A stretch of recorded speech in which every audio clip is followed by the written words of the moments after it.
So yun, mapagpalang araw po sa lahat. Sa araw na to ay mag-isa lang po tayong umakyat sa bundok. At si Kilat ay hindi mo na makakasama ngayon. Kasi yung kuan niya mga idol, yung sipi niya ay sinangla po niya mga idol. So, nandun to siya kuan sa bahay ni Rambo. Tsaka si Tikwe at nandun pa si Kilat. So yan mga idol, at kaya mag-isa lang tayo ngayon. So sana ay tulungan natin si Kilat mga idol na makuha ng sipi niya. Oh, may motor.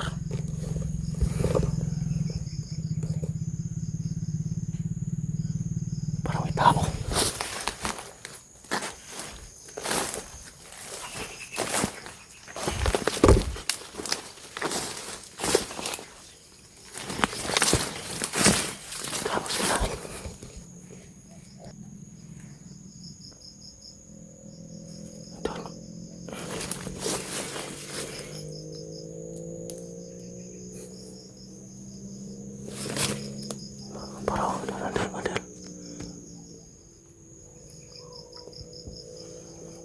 Dito pala dito.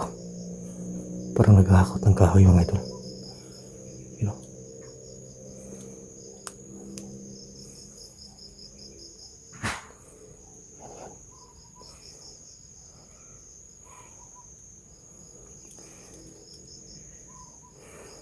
Parang nagkakawa siguro sila dito ng kuwan.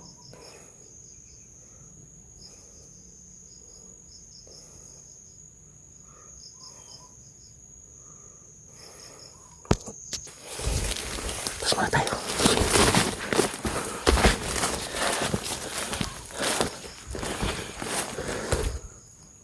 Parang nanguha sila ng kahoy para gawing kampo siguro.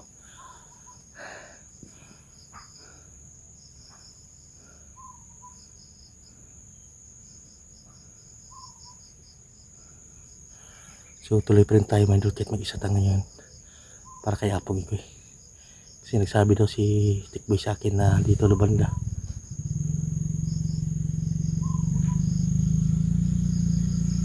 Itong area na to ay ito yung sinusunod ko na daanan papunta sa area kung saan na tinago lang sa Apog Ipoy. Apog Ipoy mga idol. May nakita tayong kuwan doon, ng motor.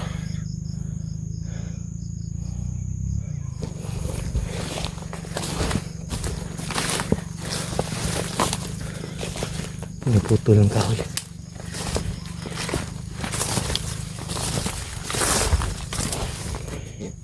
Pinaputo ng kahoy dito.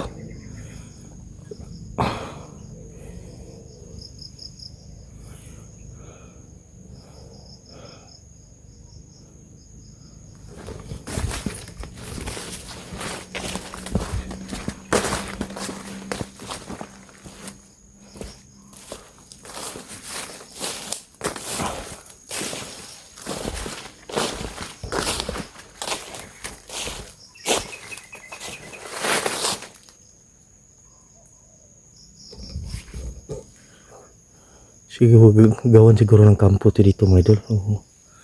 Ano? Puto lahat yung mga kahoy dito.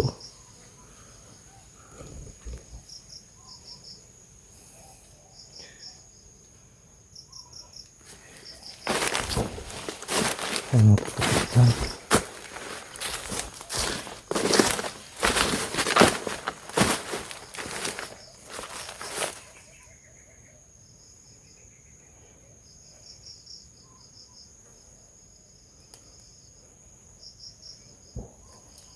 Patok po na mga idol. Pinaputo yung magkahay dito. Ayan. Siguro may kampo siguro sa unahan. Balik tayo. Yung bagong putol na. Putol.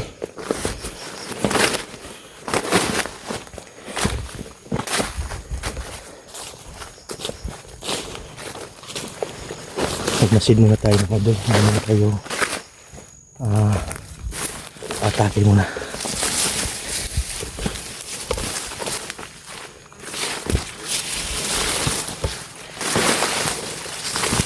Tingnan muna natin dito.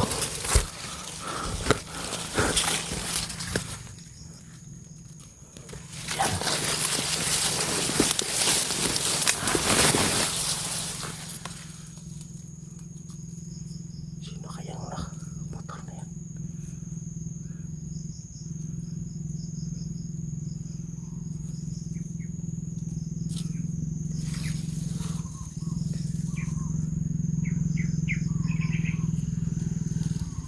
Ayun, bumalik.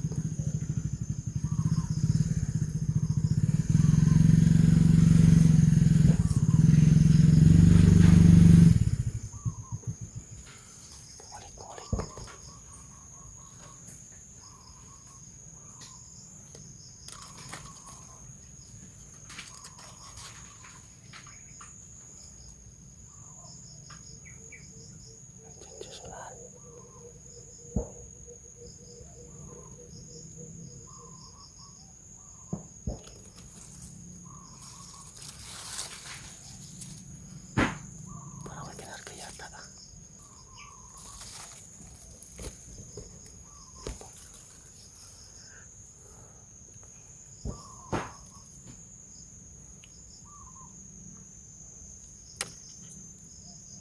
Baka nandito lang siya pong ikoy. Yung mga kahoy yan ay ginagawa siguro nilang.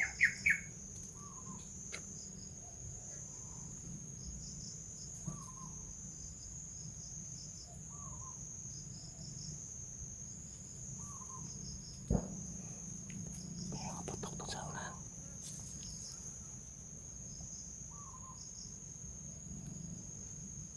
Ayan, ayan. Nakakawalis na.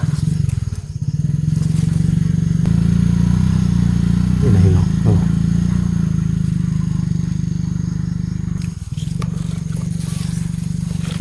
So gagawin yung kulungan siguro. So mag-isa lang po tayo ngayon. Si Isoy ay hindi ako masyadong magaling. Si Kidlat naman ay kuwan mga idol. Nasangla yung sipin niya. Dahil sa kuwan gamot ni Isoy. Nabili niyang kulang siguro. So tayo ay wala mo tayo maambag muna kay Isoy kasi wala pa tayong sahod sa YouTube. Sana mga idol tulungan niyo po ako na makasahod. I-share niyo yung video na to mga idol. Like, comment, kaalat niyo po yung mga idol. Yun na po yung hiling ko sa inyo. Tara, hindi muna tayo pupunta doon at baka may mga sniper doon. Doon tayo pupunta sa may mga putukan.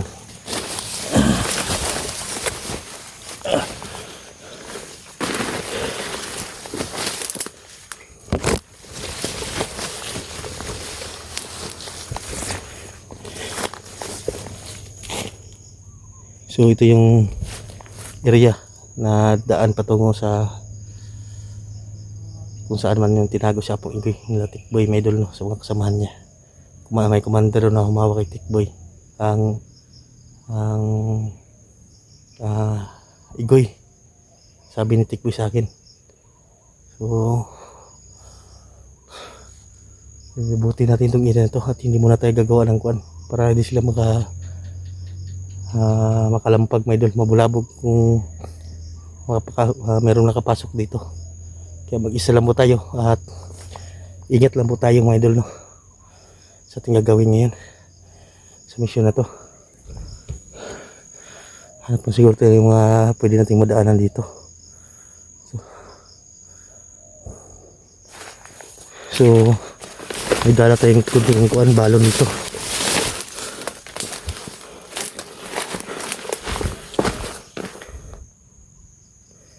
Nandun yung kampo.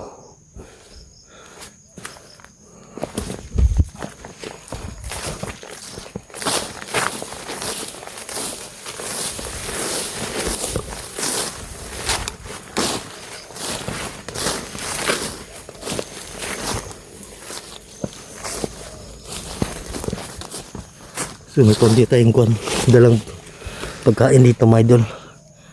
So ito yung kakainin muna natin. Ang pakuan may idol bali.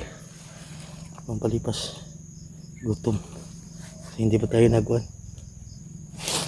Adasalan.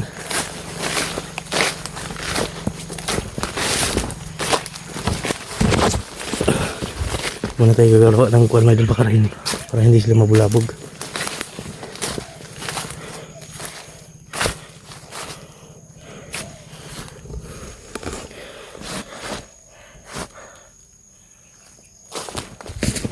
Muna tayo.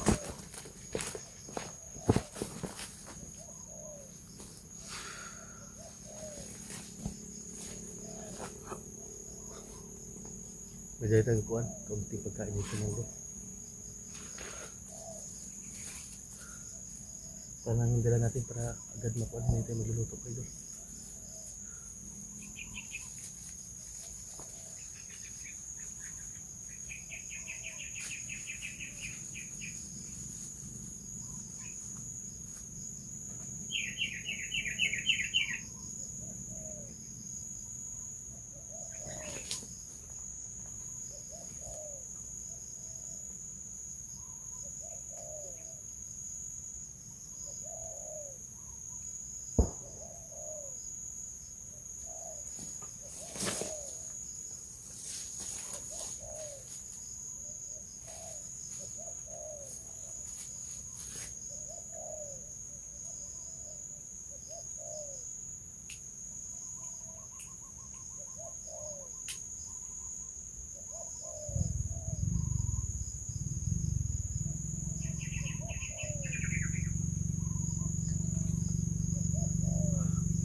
Tuloy tayo mga idol.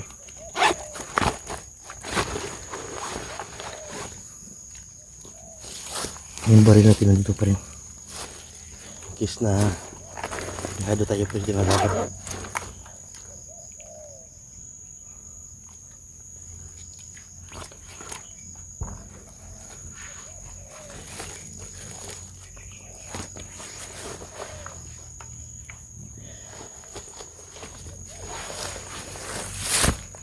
Kaya mga idol, isang kuwan, isang piraso ng tinapay para kuwan, hindi naman magutom yung kalamnan natin.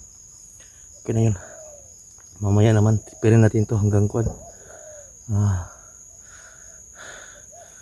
hanggang 4 na araw, 3 araw siguro, hindi pa ito mapapanis, so 3 araw.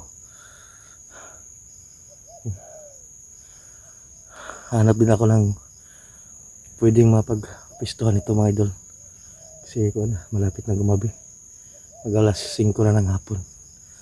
Hanap ako ng pwedeng mataguan dito, o pwedeng mapagpahingahan natin palipas na ng gabi mga idol, maga, para tuloy yung paglalakbay natin. Sana makahanap din tayo ng mga prutas dito pagkukuha lang mga idol, para hindi tayo magutom, kasi paubos na yung pagkain natin. Hindi kasi marami yung dinala ko, kunti lang.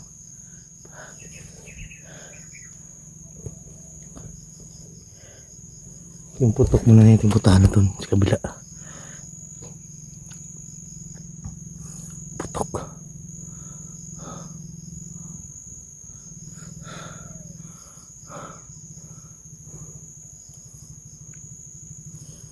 Grabe yung ko ano.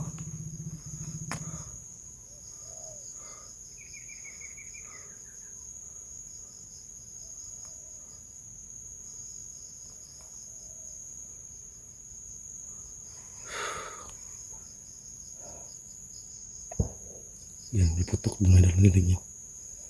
Yun yung puntahan natin, yung mga putok. Doon kasi sila nagsasanay bumaril. Siguro na dito yung kampo, malapit na dito yung kampo mga idol.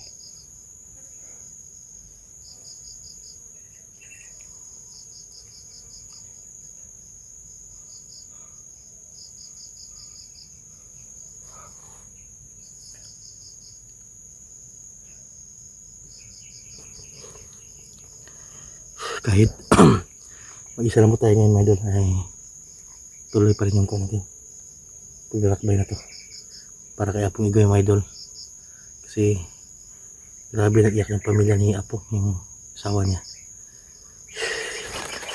Ayop ka talaga. Si Tikboy ay unti-unti na nagbago pero bumalik pa rin yung kuha niya, may portion pa rin na bumalik yung kuha niya, yung salita niya mga idol na kuha palang walang respeto sa kanyang ama na si Rambo. Si Rambo naman ay kinausap ko din na yun lang ay nadala siguro yan si Tikboy nung iniwan siya at ibinigay kay Lolo, kaya siguro siya nagkaganon si Tikboy, kasi yung kuan may yung wala ka ng ama tsaka ina, yun lang siguro yung kuan niya, kaya kapatid parang broken family yata yung kuan nila. Pero sinasabihan yung si Tikboy na kahit anong yun,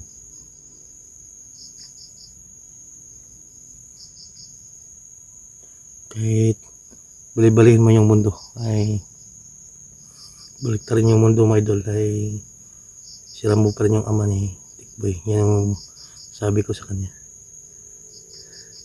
Pero okay naman si Tikboy ngayon kasi dinala namin yun kay Lolo mga idol, pero hindi na kami nagpag video para protection din mga idol. So malapit natin yung magwan gabi. Pupunta tayo doon sa unahan siguro, yung may naghahakot doon na kuan, may nagawa siguro yung kuan siguro o kampo siguro mga idol, no? O binawalang kubo. So hindi muna tayo natin kuan doon, kagalawin doon mga idol, hindi mo tayo gagawa ng hakbang at baka ano, mabulabog agad tayo dito, nakapasok tayo sa area. So kahit kunting kuan lang ay gagawa tayo ng paraan yun, yung mga putok yung sundan natin at baka nandun ang kampo nila mga idol.